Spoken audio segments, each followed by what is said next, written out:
Um,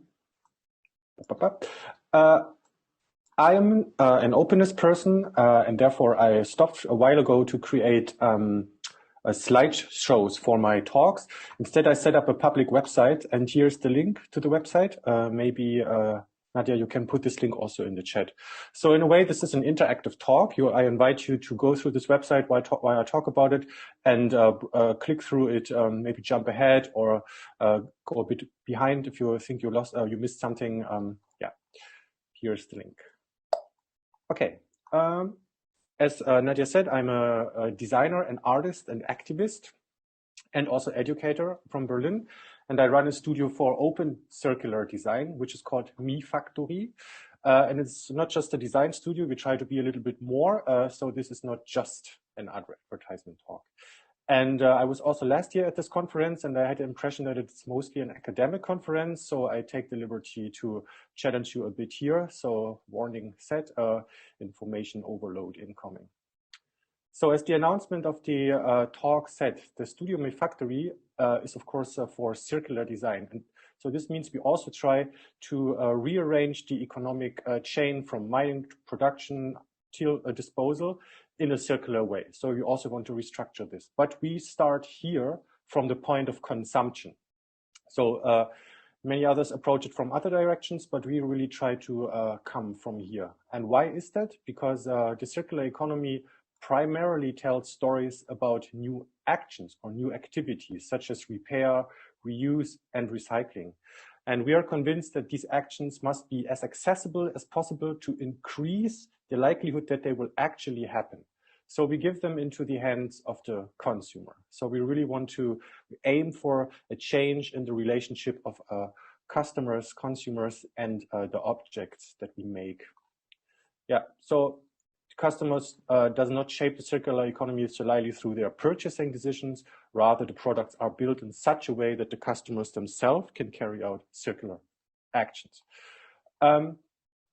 Yeah, and for this, we have our own collection of methods.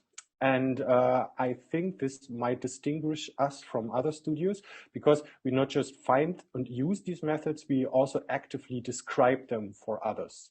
We have, I would say, this half-secret goal of being a meta design agency. So the goal is really to inspire other design agencies to do the same or similar work as we do. We want to be copied, and that's the reason that we document so much, because we think that for the transformation of our economy into a circular and sustainable one, we need many, many design agencies. And in this talk, I will show you some of our methods, and not all of them, but some. And we will start with the from the visual. Everything will be structured by this visual here, which is from the article, What is Open Circular Design? And I jump to this visual. You can see here there are 9 strategies or design methods named here, and we will go through them step by step.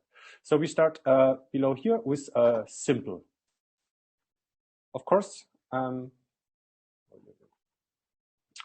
everything needs to be super simple, everything that can be super simple. So to really engage customers differently with the design. You will see this in the talk. I think we are heavily inspired by construction toys such as Lego or Meccano, because I think aesthetically they really communicate you don't have to be afraid of this. This is made for you to be creative with, to rearrange it. And I will show you, I will start with one of our very, very simple designs here. This bar here. Okay. And the design is called Ringbein, and it's just a simple table that works like this, and you can see here how it's assembled. So it's just 3 rods, a ring, you put them through, and yeah, you're done. So here in the post, you can, this is also works very nice mechanically. And here in the post, you see a little bit how it's made and what you have to look for when you make it. And then you see a lot of different variations. For example, here you see upcycling versions. So you can make this design with all kinds of materials that you already have in your home. And this is what the talk, what this post then is about, to really show you the flexibility of this design. How can I get rid of the zoom bar here? Yes, I can. Cool. Okay, so I think Can a design be simpler than that? Probably yes, but yeah, it will be hard. So then let's look into the second strategy here, which is modularity. And of course, you will see that almost everything we do has to do with modularity. I think our lead vision, or my lead vision, is really a world that is designed like a world made out of Lego bricks, where everyone and everything can constantly be rebuilt and reused and so on. And I'll show you one of our key methods for this, and this is called the Berlin Grid. What is the Berlin Grid? The Berlin Grid is basically inspired by construction toys such as Meccano or iTech. So these toys that are more than 100 years old. Konrad Zuse, the guy who built the first computer in the world, when he was a little bit younger, he designed an intelligent cashier machine that used these parts. So it's that old, this technique. And the question is really, why only limit this fantastic modular construction technique, which is circular? Because all the parts work together with all the other parts. So like with Lego, if you have built something, for example, this tractor, and you don't want to play with this tractor anymore, you don't throw away the tractor, you just assemble it and use the parts for something else, for example, for a carousel or whatever. And all of this works because the distance between the holes here is within a construction system always the same. And this makes all parts possible to connect to all parts. And why limit this fantastic construction method only to toys? So we apply this also to the real world, and all the design objects we make, or almost all, are based on this grid. And we are not the first ones who came up with this. There are a lot of projects out there that explore the same vision. And the biggest and oldest one is the Open Structures project. I encourage you to visit. They are in this for more than 10 years now, and the website loads slow.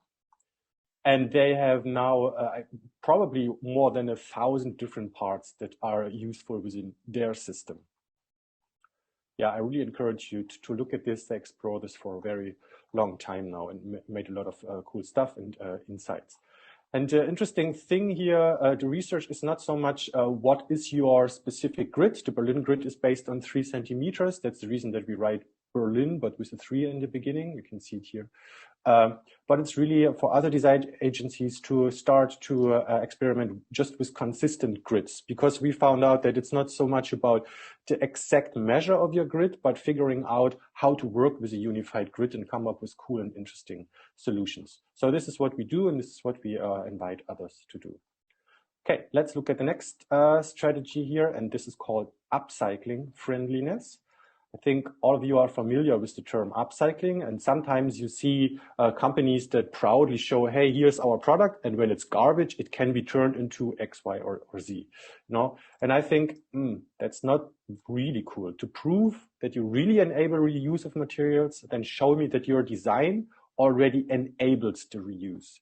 And I think the design I just showed you 5 minutes ago, Ringbein, is a perfect design to reuse old rods or plates or whatever. And I'll show you another design by us that also heavily enables the use of old wood. And this is just this stool. You can see it's a modular design. It's also based on the Berlin Grid, and it doesn't need any external fasteners. And the cool thing about this is really that you can make it from all kinds of scrap wood. So here you see an upcycled version, and you can just use all kinds of old wood, and in a very effective and fast mass production process, you can make this stool out of reused things. And then, of course, this is discussed here. As always, a lot of variations are shown, and how to deal with some of the problems in the design if you want to deal with them. For example, here you can use old bike tires to ensure that the rods don't slide out. A lot of variations. You can turn this even into a modular stool, a chair. Okay, so upcycling friendly. Let's look at the next. What we have here on the right is recyclable. Yeah, of course, I think you're familiar with this. We try to only use materials that are recyclable, and we make sure that they are combined in a way that they can easily be separated again. I think the designs I just showed you made this very clear. They are super quickly to disassemble. We never use any glues. We don't have any glue here in this workshop. Rarely that we use paint and so on. So we really try to keep the materials separate, easy to separate. Okay, we jump up here to this part, and it's called open licensed. And maybe this is the first thing that's not so intuitive to some of you. I think, yeah, openness is really a key to circularity. Remember what I just said, that the circular economy is about enabling new activities such as repair, reuse. So you want to enable other people to creatively work with existing designs.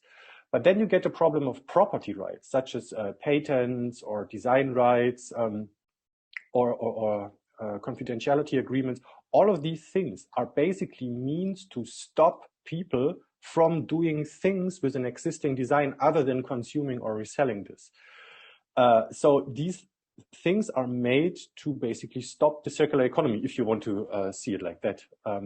And this means basically that if you're a designer of sustainable objects, then you have to think about licenses. You are not done until you not have figured this out.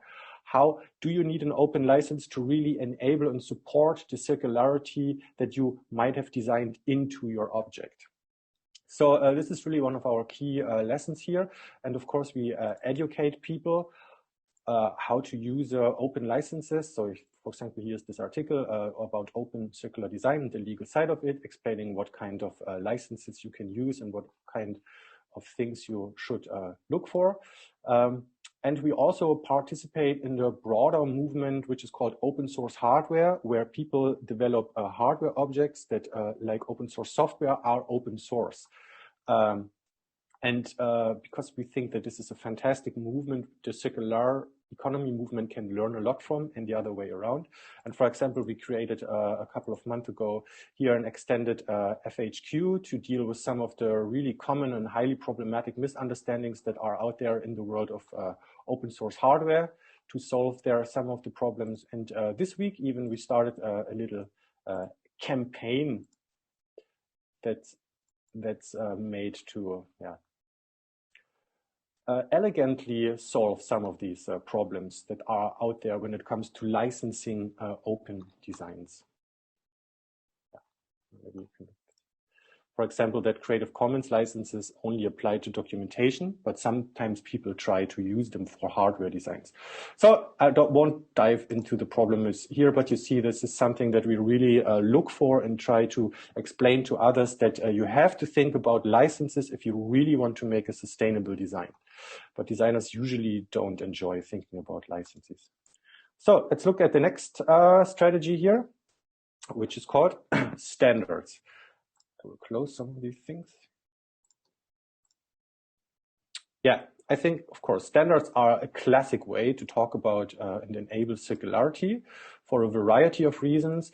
And I just want to highlight some ways how we approach standards, because we just we don't only use standards, but we also try to figure out ways to increase their use. For example, we have this methodology that we use or think about all the time, which is called don't invent a new modular system, try to use or hack into an existing one. And what you find here, when designers understand that modularity is a really interesting technique to enable sustainability and circularity, almost all the time they do the same thing. They start to invent a new modular system, but that isn't helpful at all, because this modular system usually only connects within itself. It's not rolled out. And even if there would be a chance that this could be commercially successful and rolled out on a global scale, this would take at least 10 to 15 years, 20, maybe 25 or longer. And all these parts would have needed to be produced. So it really doesn't help. So instead, it's better to really look what modular solutions are out there, use them, and maybe find even a way to make them stronger. And here's my favorite art project that explains this beautifully. This artist took 10 different modular toy systems that connected within each other itself, but not to other systems. And then he made open 3D printable connectors to make all of them connect with each other. So with these open connectors, he created out of 10 different systems, one big construction system. And I think it's stuff like that we should really aim for and look for when we try to design something that it's really sustainably circular. Yeah, and we do this in a variety of ways. For example, what did I put here? Yeah, here's an outline for a research program that tries called Modularity that basically proposes that we use research, scientific means to figure out what are the most common, the most spread, and the most useful modular solutions that are already out there in the world, and then focus really on hacking them and increasing their use. So here's the idea that maybe when climate change and all the other problems will hit us hard, and we will live in this kind of Mad Max world, so in the remains of the old culture, so to say, we want to find in this remains all kinds of useful modular parts that we can use to really build fast a new culture. And what are these solutions? What should designers really use to figure this out using scientific means? And we even conduct some of this research ourselves, for example, with this project, which is called Bauhaus Klimafabrik, or Bauhaus Climate Factory. And this is an education project where we try to develop together with kids a basic unified construction system that can be used to make all kinds of different solutions.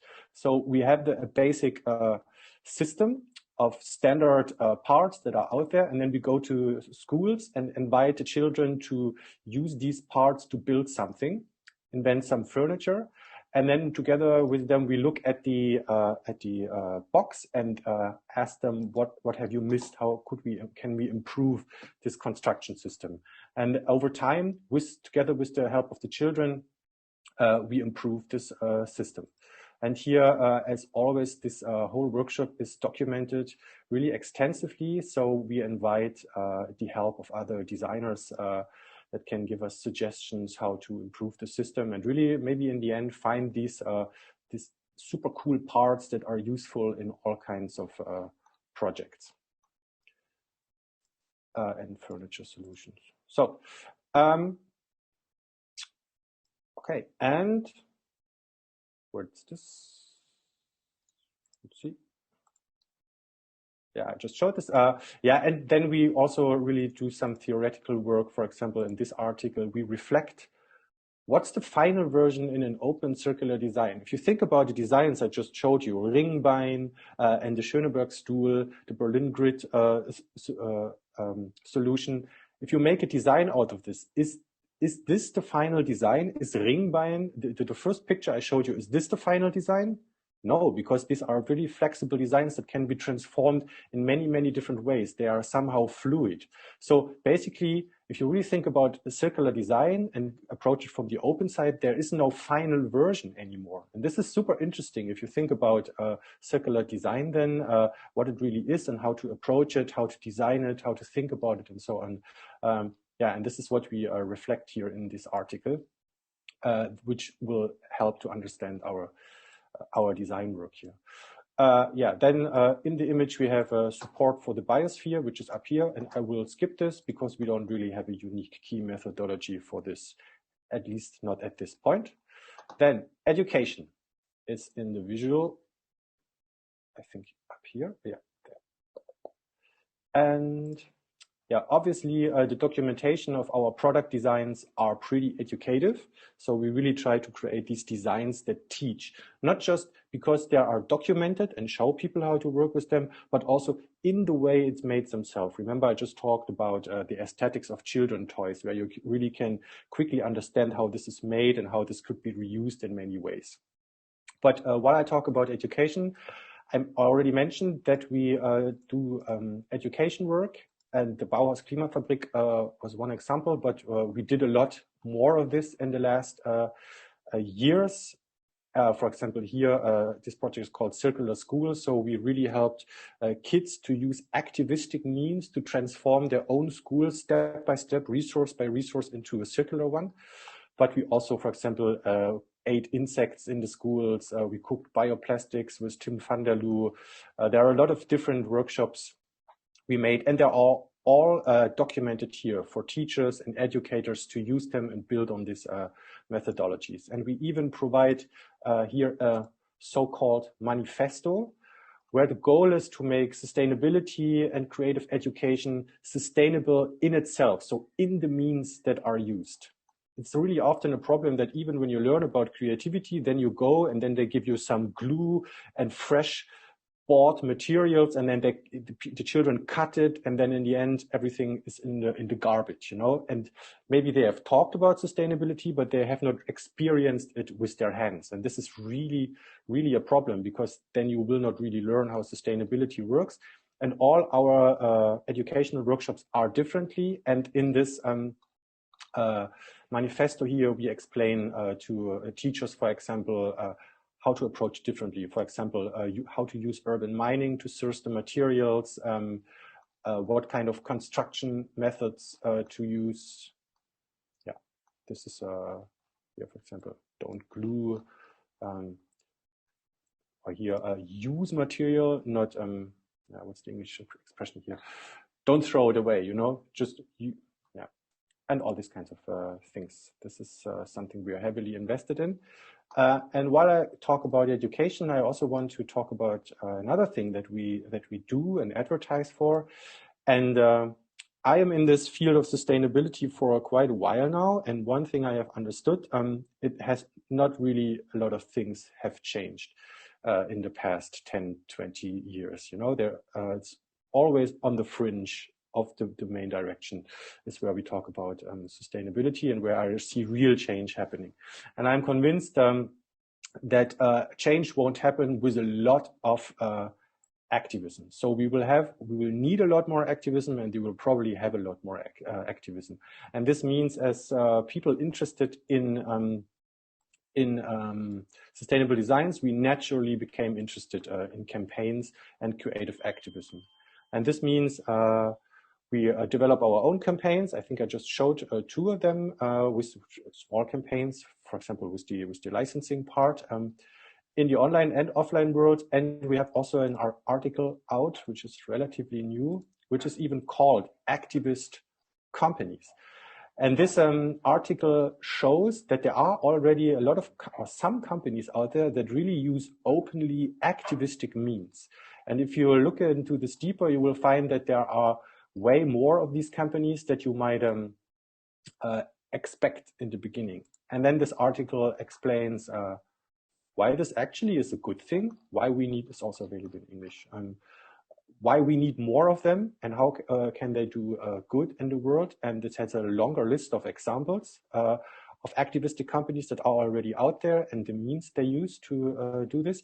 And most importantly, it has a call to action. So this is a call to action to design and strategy agencies to really help their clients to become an activist company themselves. So we need really more companies that actively and even aggressively step on the stage, get the attention because they advertise for a positive change. And I think this is something that is super, super interesting, and I hope to see more, and that we find a way to structure this in a way where it's really mostly positive for society and doesn't fire back in any weird way.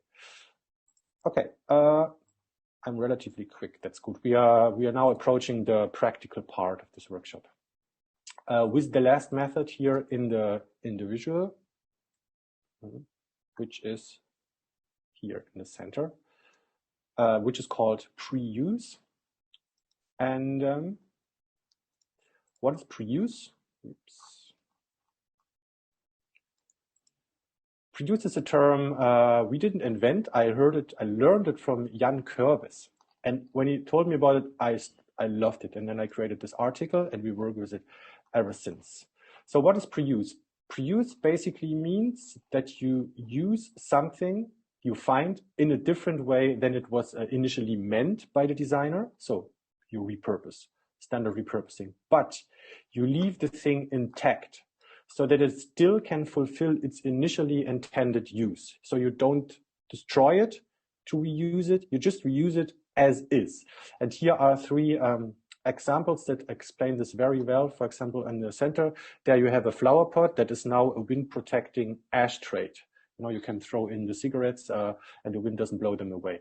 But you can still use this as a flower pot. Just turn it again upside down, and then it's a flower pot. Or here you have this jar, which is in this image used as a vase, or you could envision that it's used as a coffee mug for a cup to go, but it still works perfectly as a jar, and you can make some jam in it or whatever. And here you have a deposit bottle with a little thing on top that turns this deposit bottle now into a sugar dispenser. But it's still a deposit bottle. You can still give it away, get back, you get your money back, and it can be refilled with lemonade and so on. So reused in a different new way, but still intact. And this article here has a lot of other examples where you can use this, for example, to create an exhibition, which I did with my students. They found beautiful hacks for the furniture in the university. Or you hear this is a sports device, but you can still use the pipes. And this article also reflects a little bit what this means, what this could mean on a larger scale, how it can inspire circular design and so on, and how it could help us to reduce the environmental footprint of design objects. But I will not go through this in this. And there's even a link to a much larger collection of Preuse objects. Maybe we can just click at it. Let's see what's waiting for us there.